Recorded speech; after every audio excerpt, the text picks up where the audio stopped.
What's going on, my friends? I do hope you're well. I'm doing very well myself. As always, just busy getting a lot of music done. That's what it's all about, folks, getting that music done and putting it in the right places. Anyway, I want to talk about something real quick, and I may have mentioned this before, but I keep seeing the questions that are in these Facebook groups and on forums and on things, and I get emails. I get emails from people, and some of you have emailed me. Sorry for the delay on that. I did on Facebook Messenger. If we're not friends, it's a message request, and I don't even know it. And I don't even think sometimes to look. And I don't mind answering your questions all I can. All I would say is that when I'm messaging you, go open your Messenger up again and read more, because I've sent you more links and stuff to follow and things to do. Now, whether you follow through with that's on you. Now, I want to preface something before I do this. Sorry about my hand there on the camera. I'm not the be-all, end-all, and I don't claim to be. There's a lot of people in this industry that even more, I'd say, of your gurus than I am. I learn a lot from those guys as well. I see these guys at the conference each year. I love them to death. They're great people, and they're good at what they do. And I'm always sometimes I'm just sitting there, I'm listening, because that's what you want to do. You got to focus and listen. Ask the questions. Don't ever be afraid to ask the questions. And you get a lot of questions on these forums and stuff. And people ask the questions. You get a mixed bag of answers. Now, granted, not everybody's going to agree with what I say, and that's okay. Yeah, it's supposed to. We're all different. We all have our own differences of opinions. The old saying is that we're all different. Everybody's journey is different. You do you. And somebody may say that I did this and now I do this. It's not a negative to they change their way or they do less tracks a year. It's not a bad thing, or like, oh my gosh, I got to stop doing that because he's doing that. No, everybody has their own reasons, and it all depends on their journey, the type of music they're doing, the libraries they're working with, maybe their rate of return on tracks getting placed. Maybe their rate of return is better based on what they do of doing fewer tracks a year. Some people are more. With me, it's the volume's been more. It's a volume business. At the end of the day, it is a volume business. So, with that said, the question was always asked, and I saw one just now, and it was like, the proverbial, with all this, these people doing 100 to 300 tracks a year or more, with all the connections and all that, how is that possible or something? Well, first and foremost, it's not about connections, folks. It really isn't. It's not like, well, I got a connection with a guy and he got me hooked up, or he lets me do because I've got a connection. Or no, every one of us had the same opportunities. Excuse my hand. If my hand shows up on the camera, I'm moving the camera. Had the same opportunity to get with these libraries as the other. The hardest part about this business, I think the biggest work about this business, besides really learning the business for one, number two, that's even harder, is learning how to compose music for TV. It's different than writing for the masses or writing as an artist. It's much different. It's not that much harder. It's actually kind of easier. You just have to understand the format. You have to understand there's rules to the game, or a protocol. It's called production music for a reason. And you can't fight it. You got to give the client what they want. And learn how to do it. Learn how to put these little nuances in there. Excuse me. I just weird when you eat sometimes something. It's like makes your sinuses go crazy. I don't know what it was. I didn't eat anything bad. But anyway, I digress. But everybody's journey is different. And I'm one of those guys that I can do 100 to 300 tracks a year. It averages a couple hundred tracks a year. But I can do 100 tracks a year for one library. But that's not about a connection. That library is one of those guys that say, hey, send me everything you can. And that library is not one of those people that they're picky in a sense that there's tracks they've rejected that just didn't work for them. It's not that the track was bad. You're going to have that. It's one thing I will talk about later, is that you need to embrace rejection in this business because it's positive, in a sense of just because they kick the track out doesn't mean it doesn't have a home somewhere else where to get placed. Now, probably the biggest work out of all of it in this business is finding the libraries that place what you do, place a lot of what you do the best of. I think most can agree here that in a really good library, you could do 100 tracks a year. They outperform 20 tracks a year. But if you put 100 tracks in a crappy library, it sits on the shelf. Well, odds are you may get one placement a year. You may not get any. I've had tracks that haven't gotten placements in certain libraries, and I can't pull them out because they're in perpetuity from years ago. That happens. But that's not to say later on down the road they won't get placed, but that's the old set it, forget it, and don't fret it and move on. But you can't ask that question and gauge that on other people, what they're doing. You can't worry about like, what they're doing is what I've got to be doing exactly. There's things that you need to follow to learn from other people, but not just from one person. If you watch my video, I'm going to encourage you not just to watch my videos. Go watch as many of them as you can. There's a pattern. There's people, and I will later, when I do this video series, I will refer you to some resources that have helped me, good people. Because I'm not one of these guys who's going to charge for a course or do a course. I'm not doing that.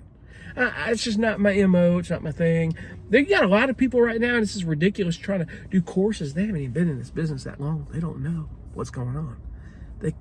They're just trying to get a course to get you in the biz or tell you about it, but they really haven't been in the trenches long enough to be charging money or offering a course, period, whether it's free or not. With me, I'm just going to pass on videos and talk about some things that work for me. Take it or leave it. Now, as I said earlier, not everybody will agree with everything I have to say, but it works for me. If they stop and think about it, my journey is different from yours. Everybody's journey is different. And I know I'm the same way, man. I can sit there and go, man, that guy's killing it. He's so incredible. What do I need to do to get to that point? Well, I mean, why am I not doing it? What's going on? I'm doing everything. Why not me? Well, the why not me, if you whine and hark on that too much, it's gonna kill your career quicker than it starts it, because you're gonna be stuck on that point where that negativity is gonna say, well, I can't do it anyway, so I'm not gonna do it. It's not for me. No, it is for you if you want to do it. But in reality, music licensing and doing music for TV is not for everybody. It really isn't. There's some people that just don't care to do it. They weren't put on this earth to do it, folks. This is the way it is. But I promise you, you can do both.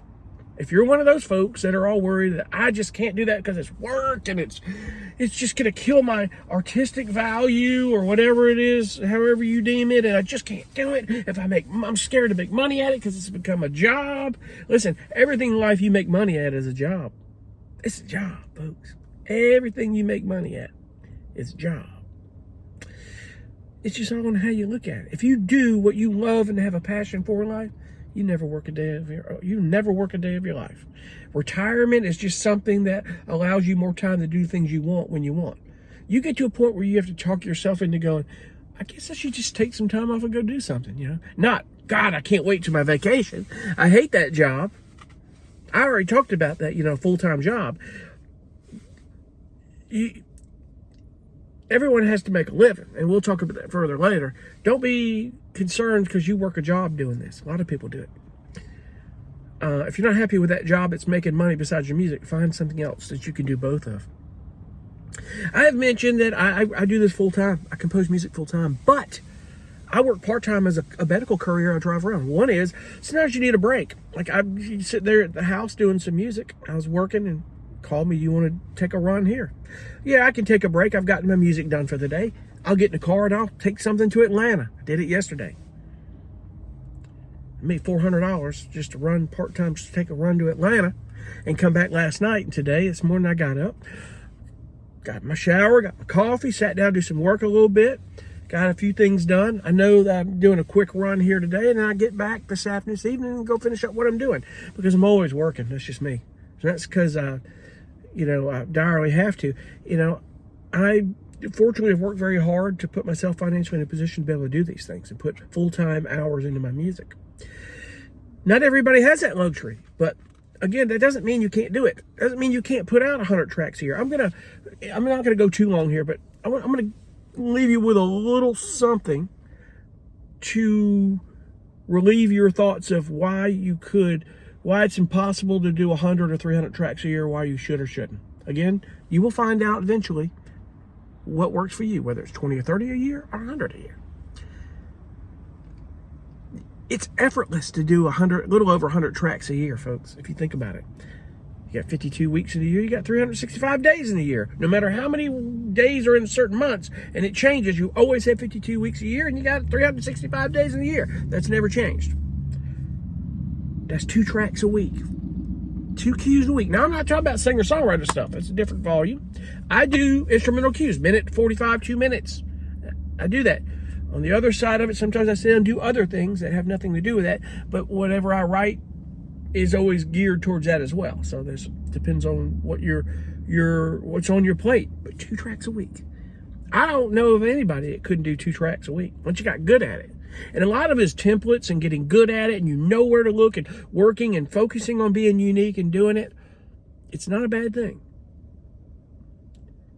3 tracks a week. That's 156 tracks a year?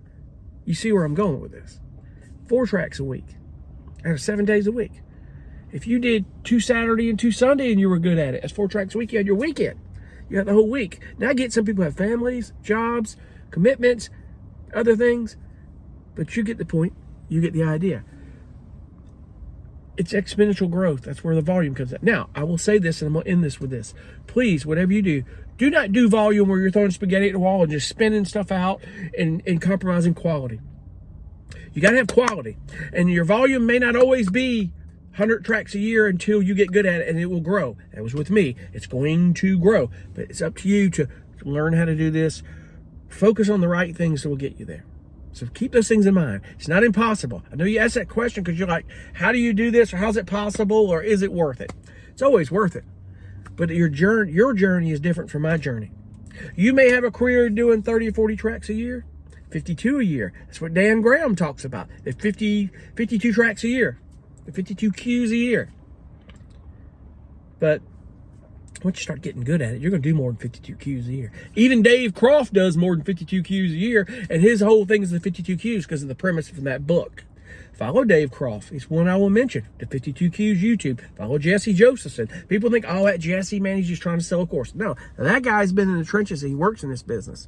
He knows. Jesse knows. I can tell you firsthand. I can vouch for that. He's a great guy, hell of a talent. He knows. So is Dave Croft. He teaches at Full Sail University, production music. Follow him. There's 2. There's others. We'll cover those later. But just focus on that, man. Don't fret all that. You'll be fine. And I hope you're well. And when I get a chance, I'm going to get on and maybe do some videos talking about my path in it and focus on that. And, you know, when you watch these videos, all I ask is that you like and subscribe. You know, whether you watch every video or not doesn't matter. And don't just follow my videos. I encourage you to watch as much as you can from other YouTube channels. Because again, I don't claim to be the be-all, end-all. I'm just going to pass on what works for me. We'll see you on the next one. Be cool. Thanks. Bye.